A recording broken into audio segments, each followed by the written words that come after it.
Good afternoon. It is Tuesday, May 30th, 2023. You know, when in the course of our lives we run into conflict, our natural desire is always to win the conflict. And sometimes we even do things to make the winning of that conflict even more likely.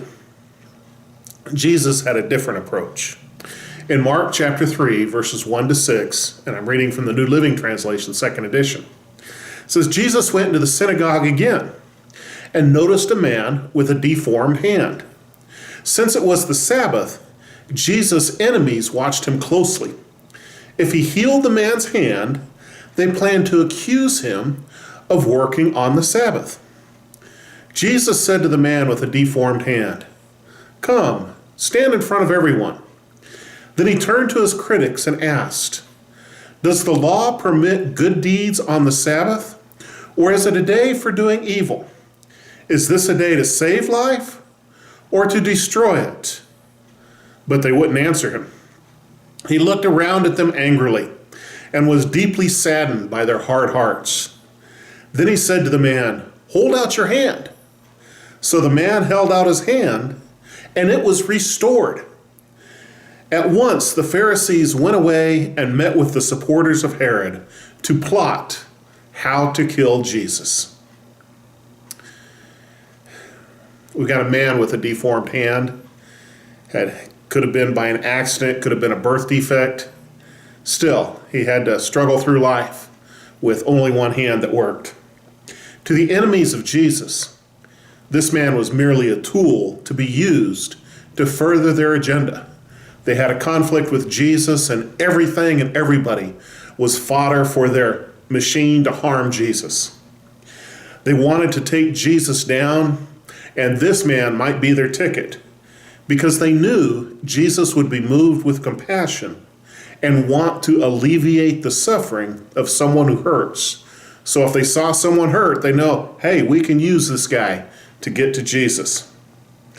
Jesus knew exactly what was going on, and to him, this man was a poor, precious soul worthy of Jesus sacrificing his own life for. And he called him up in front of everyone. Now, sometimes Jesus did his healings very privately and told people not to say anything. Here's an occasion where he pulled him up in front of God and everybody, where everybody could see.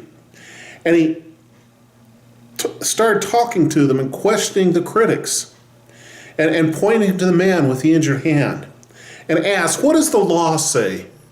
Is it appropriate to do good things on the Sabbath or to do evil things? Is it appropriate to save life or to destroy it? And he put the critics back in their place because he knew if they said the wrong thing, the crowd would rise up against them even more, so they just kept silent.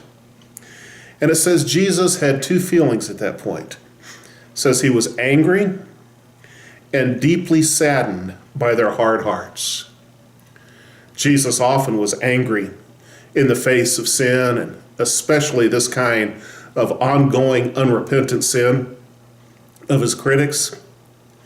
But he was also saddened by their hardened hearts, realizing that nothing he could say or do was going to change them, and they're going to stay in their hardened hearts, and that saddened him.